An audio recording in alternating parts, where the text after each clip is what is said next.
Hello दोस्तों, exam 2.0 kilometre में आपका स्वागत है। अगर आप इस चैनल पर नए हैं तो चैनल को लाइक करें, सब्सक्राइब करें और बगल में बेल आइकन घंटी को प्रेस करें, जिससे हमारे आने वाले अगले वीडियो की नोटिफिकेशन आप तक जल्द पहुंच सके। तो चलिए दोस्तों, आज हम शुरू करने वाले हैं प्राचीन भारतीय इतिहास से संबंधित कुछ प्रश्न जो परीक्षा के दृष्टिकोण से बहुत ही महत्वपूर्ण है। तो चलिए दोस्तों, हम प्रश्न की ओर चलते हैं। आज का प्रश्न है, कौन से 3 वेद संयुक्त रूप से त्रयी या वेद त्रयी कहलाते हैं? तो इसका आंसर हो जाएगा ऋग्वेद, यजुर्वेद और सामवेद। ये तीनों वेद हैं जो संयुक्त रूप से त्रयी या वेद त्रयी कहलाते हैं। अगर हम इसकी व्याख्या देखें तो इस प्रकार है। ऋग्वेद, यजुर्वेद और सामवेद। ऋग्वेद, यजुर्वेद और सामवेद, ये तीनों क्या कहलाते हैं? त्रयी या वेद त्रयी कहलाते हैं। त्रयी या वेद त्रयी कहलाते हैं। अर्थात ये वेद के 3 विभाग हैं। ऋग्वेद, यजुर्वेद और सामवेद। ऋग्वेद, यजुर्वेद और सामवेद, यह त्रयी विधा है। इसका भाव यह है कि ऋग्वेद पद संग्रह है, यजुर्वेद गद्य संग्रह है और सामवेद गान संग्रह है। इसका कहने का अर्थ यह हुआ कि ऋग्वेद पद में संग्रह किया गया है और यजुर्वेद गद्य में संग्रह किया गया है और सामवेद गान में संग्रह किया गया है। अगले प्रश्न की ओर चलते हैं। भारत के राज्य चिन्ह, जो भारत के राज्य चिन्ह हैं, वो प्रयुक्त होने वाले शब्द, जो भारत के राज्य चिन्ह में प्रयुक्त होने वाले शब्द सत्यमेव जयते किस उपनिषद से लिया गया है? यह प्रश्न RRB मुंबई में पूछा गया था और CC 2005 में उत्तर प्रदेश में पूछा गया था। PCS 2005 में भी पूछा गया है। तो इसका आंसर देखते हैं। तो इसका आंसर हो जाएगा मुंडक उपनिषद। अगर हम इसकी व्याख्या देखें तो इस प्रकार है। मुंडकोपनिषद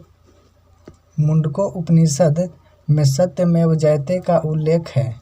मुंडकोपनिषद में सत्यमेव जयते का उल्लेख है। इसी उपनिषद में यज्ञ की तुलना टूटी नव से की गई है। यह जो उपनिषद है, इसी में यज्ञ की तुलना टूटी नव से की गई है। अगले प्रश्न की ओर चलते हैं। ऋग्वैदिक आर्यों का मुख्य व्यवसाय क्या था? जो ऋग्वैदिक आर्य थे, उनका मुख्य व्यवसाय क्या था? यह भी प्रश्न RRB मुंबई में पूछा गया है 2005 में।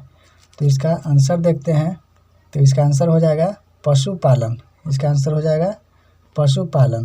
पशुपालन है जो ऋग्वैदिक आर्यों का मुख्य व्यवसाय था। अगर हम इसकी व्याख्या देखें तो इस प्रकार है। ऋग्वैदिक आर्यों का प्रारंभिक जीवन, जो ऋग्वैदिक आर्य थे, उनका प्रारंभिक जीवन अस्थायी था। वो एक स्थान पर अस्थायी रूप से नहीं रहते थे। कभी यहाँ तो कभी वहाँ अपना अस्थायी स्थान बनाते थे। फिर भी वह अपना कहीं एक अस्थायी स्थान नहीं बना पाते थे। इसलिए उन्हें कहा गया कि उनका जीवन एक तरह से अस्थायी था। अतः उनके जीवन में कृषि की अपेक्षा पशुपालन का अधिक महत्व था। अगले प्रश्न की ओर चलते हैं। भारतीय संगीत का आदि ग्रंथ, यह भी प्रश्न पूछा गया है RRB मुंबई में CC 2005 में। अगर इसकी हम ऑप्शन देखें तो इस प्रकार है। ऋग्वेद, उपनिषद, यजुर्वेद, सामवेद। तो प्रश्न क्या है, एक बार फिर से पढ़ लेते हैं। भारतीय संगीत का आदि संग्रह कहा जाता है, अर्थात किसे कहा जाता है? तो इसका आंसर हो जाएगा सामवेद। भारतीय संगीत का आदि संग्रह, जो संगीत के बारे में संग्रह किया गया है, वह किस आदि ग्रंथ में किया गया है? तो वह है सामवेद में। अगर हम इसकी व्याख्या देखें तो इस प्रकार है। सामवेद संगीत प्रधान है। जो सामवेद है एक प्रकार से संगीत का प्रधान है। प्राचीन आर्यों द्वारा सामगान किया जाता था। जो प्राचीन आर्य थे वो गान बजान भी किया करते थे। सामवेद चारों वेदों में आकार की दृष्टि से सबसे छोटा है। सामवेद है जो अपने चारों वेदों में सबसे छोटा वेद है। तो यह प्रश्न आएगा कि चारों वेद में ऋग्वेद, यजुर्वेद, सामवेद और अथर्ववेद, ये चारों वेदों में सबसे छोटा वेद कौन है? तो सामवेद है। वह कौन, फिर प्रश्न आएगा कि वह कौन सा वेद है जिसमें संगीत के बारे में संग्रह किया गया है? तो वह हो जाएगा सामवेद। अगले प्रश्न की ओर देखते हैं। प्रथम विधि निर्माता कौन है? प्रथम विधि निर्माता कौन है? यह भी प्रश्न पूछा गया है आरआरबी भोपाल टीसी में, वो 2005 में। तो इसका ऑप्शन देखते हैं। मनु, चाणक्य, चंद्रगुप्त और सेल्यूकस। तो एक बार फिर से हम प्रश्न को देख लेते हैं। प्रथम विधि निर्माता कौन है? तो इसका आंसर हो जाएगा मनु। अगर हम इसकी व्याख्या देखें तो इस प्रकार है। सनातन धर्म के अनुसार, जो सनातन धर्म है हिंदू धर्म, उसके अनुसार मनु संसार के प्रथम पुरुष थे। सनातन धर्म अर्थात हिंदू धर्म के अनुसार मनु थे जो संसार के प्रथम पुरुष थे, और सद्रूपा थी जो संसार की प्रथम महिला थी। मनु का स्वयंभुव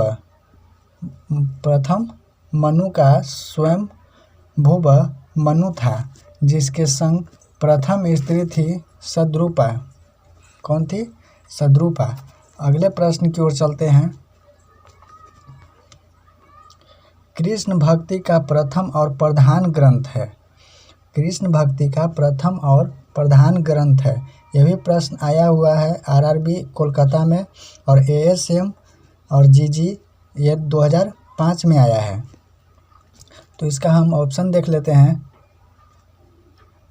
महाभारत, श्रीमद् भगवत गीता, गीत गोविंद, इनमें से कोई नहीं। एक बार फिर से हम प्रश्न को पढ़ लेते हैं। कृष्ण भक्ति का प्रधान ग्रंथ कौन है? जो कृष्ण भक्ति का प्रथम और प्रधान ग्रंथ कौन है? तो इसका आंसर हो जाएगा श्रीमद् भगवत गीता। अगर हम इसकी व्याख्या देखें तो इस प्रकार है। श्रीमद् भगवत गीता में कृष्ण भक्ति का प्रथम और प्रधान ग्रंथ लिखा गया है। श्रीमद् भगवत गीता के श्लोक में, जो श्रीमद् भगवत गीता है उसके श्लोक में मनुष्य जीवन की हर समस्याओं का हल छिपा है। जो श्रीमद् भगवत गीता में लिखा गया है कृष्ण के बारे में, उसमें यह लिखा गया है कि मनुष्य के जो हर समस्या है, हर कठिनाई है, उसका इसमें हल छिपा हुआ है। तो अगले प्रश्न की ओर देखते हैं। ऋग्वेद में संपत्ति का प्रमुख रूप क्या है? यह भी प्रश्न आया हुआ है आरआरबी गोरखपुर में, आरआरबी गोरखपुर, एएसएम और जीजी में। यह प्रश्न 2005 में पूछा गया था। तो इसका हम ऑप्शन देख लेते हैं। गोधन, भूमि, ए एवं बी दोनों, अर्थात गोधन और भूमि दोनों। चौथा ऑप्शन है इनमें से कोई नहीं। तो इसका आंसर हो जाएगा गोधन। ऋग्वेद में गोधन संपत्ति का प्रमुख एक प्रकार से रूप था। अगर हम इसकी व्याख्या देखें तो इस प्रकार है। ऋग्वेद में संपत्ति का प्रमुख रूप पशुधन, विशेष गज और गौ, घोड़ा, हाथी और अचल संपत्ति, आश्रम, खेत आदि। अर्थात कहने का अर्थ यह हुआ कि ऋग्वेद में प्रमुख रूप से पशु, धन, विशेष गज, गौ, घोड़ा आदि और अचल संपत्ति यानी कि बहुत अधिक संपत्ति, आश्रम, खेत आदि भी थे। अगले प्रश्न की ओर देखते हैं। ऋग्वेद में किस मंडल में शूद्र का उल्लेख पहली बार मिलता है? जो ऋग्वेद ग्रंथ है उसमें किस मंडल में शूद्र का उल्लेख पहली बार मिलता है? यह भी प्रश्न पूछा गया है RRB गोरखपुर में, ASM और GG ग्रेड में। ये लगभग 2005 में पूछा गया था। इसकी हम ऑप्शन देखें तो इस प्रकार है 7वें, 8वें और 9वें एवं 10वें। तो फिर से हम एक बार प्रश्न को देख लेते हैं। ऋग्वेद के किस मंडल में शूद्र का उल्लेख पहली बार मिलता है? तो ये हो जाएगा 10वें मंडल में। 10वें मंडल में ऋग्वेद के 10वें मंडल में वर्जित पुरुष सूतक के चारों वर्णों की उत्पत्ति का वर्णन मिलता है। इसमें कहा गया है कि ब्राह्मण विराट पुरुष के मुख से निकला है और क्षत्रिय उसकी भुजाओं से निकला है और वैश्य उसकी जंघाओं से और शूद्र है जो पैरों से निकला है, जो पैरों से उत्पन्न हुआ है। अन्य महत्वपूर्ण तथ्य यह भी है कि क्षत्रिय हैं जो भुजाएं से निकले, वैश्य हैं जो जंघाओं से निकले और शूद्र हैं जो पैरों से निकले। अन्य महत्वपूर्ण तथ्य की ओर अगर हम देखें तो यह है नियोग प्रथा से उत्पन्न संतान। जो नियोग प्रथा यानी कि यज्ञ से उत्पन्न संतान क्षेत्रज कहलाती थी। जो कन्याएं जीवन भर कुंवारी रहती थी उन्हें अमाजु कहा जाता था। जो कन्याएं जीवन भर कुंवारी रहती थी उन्हें अमाजु कहा जाता था। अगले प्रश्न की ओर देखते हैं। पुराणों की संख्या कितनी है? यह भी प्रश्न पूछा गया है RRB गोरखपुर में, ASM में और GG में। ये 2005 में पूछा गया था। तो इसका हम ऑप्शन देखें तो इस प्रकार है। पुराणों की संख्या कुल कितनी है? 18, 19, 20 और 21। तो इसका आंसर हो जाएगा 18। अगर हम इसकी व्याख्या देखें तो इस प्रकार है। पुराण है जो हिंदू धर्म संबंधी आख्यान ग्रंथ है जिसमें संसार, ऋषियों, राजाओं, वृत्तांत आदि हैं। ये वैदिक काल के बहुत समय के बाद के ग्रंथ हैं। जो पुराण हैं जो वैदिक काल के बहुत बाद के यह ग्रंथ है जो स्मृति विभाग से आते हैं। पुराणों की संख्या कुल कितनी है? तो पुराणों की संख्या कुल 18 है। पहला है कौन? तो पहला है ब्राह्मण पुराण। पहला कौन है? ब्राह्मण पुराण। दूसरा है पद्म पुराण। तीसरा है विष्णु पुराण। उत्तर भाग विष्णु धर्मोत्तर। इसका जो उत्तर भाग है उसे विष्णु धर्मोत्तर कहा गया है। वायु पुराण भिन्न मत से, जो वायु पुराण है वह भिन्न मत से शिव पुराण के अंतर्गत आते हैं। भागवत पुराण भिन्न मत से देवी भागवत पुराण के अंतर्गत आते हैं। छठा है नारद पुराण जो नारद मुनि से संबंधित आते हैं। मार्कंडेय पुराण जो मार्कंडेय देव के संबंध से आते हैं। अगला हम देखते हैं अग्नि पुराण जो अग्निदेव से संबंधित हैं। भविष्य पुराण जो भविष्य से संबंधित है। और लिंग पुराण जो लिंगेश्वर से संबंधित है। विराह पुराण जो वराह से संबंधित है। स्कंद पुराण जो स्कंद देव से संबंधित है। आमन पुराण जो आमान से संबंधित है। कूर्म पुराण जो कूर्म देव से संबंधित है। अगले प्रश्न की ओर देखते हैं। 16 है मत्स्य पुराण जो मत्स्य मछली से संबंधित है। गरुड़ पुराण जो गरुड़ देव से संबंधित है। 18 है ब्राह्मण पुराण जो ब्राह्मण से संबंधित है, ब्रह्मांड से संबंधित है। अगले प्रश्न की ओर देखते हैं। वैदिक धर्म का मुख्य लक्षण इनमें से किसकी उपासना था?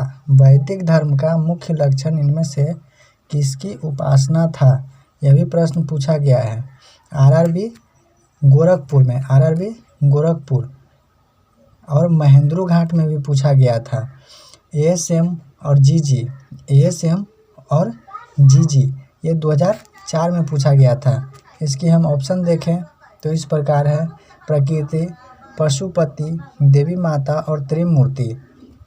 वैदिक धर्म का एक बार फिर से हम प्रश्न को देख लेते हैं। वैदिक धर्म का मुख्य लक्षण इनमें से किसकी उपासना था? तो यह था प्रकृति की उपासना। अगर हम इसकी व्याख्या देखें तो इस प्रकार है। वैदिक धर्म का मुख्य लक्षण प्रकृति की उपासना थी। आर्यों ने प्रकृति की रहस्यमयी शक्तियों से प्रभावित होकर दिव्य स्वरूप प्रदान किया तथा उन शक्तियों की देवताओं के रूप में स्तुति की। कहीं कहीं देवता का नाम वाही है, जो उस प्राकृतिक क्रिया का है जिसका कि वह देवता प्रतिनिधित्व करता हो, जिसकी देवता प्रतिनिधित्व करता हो।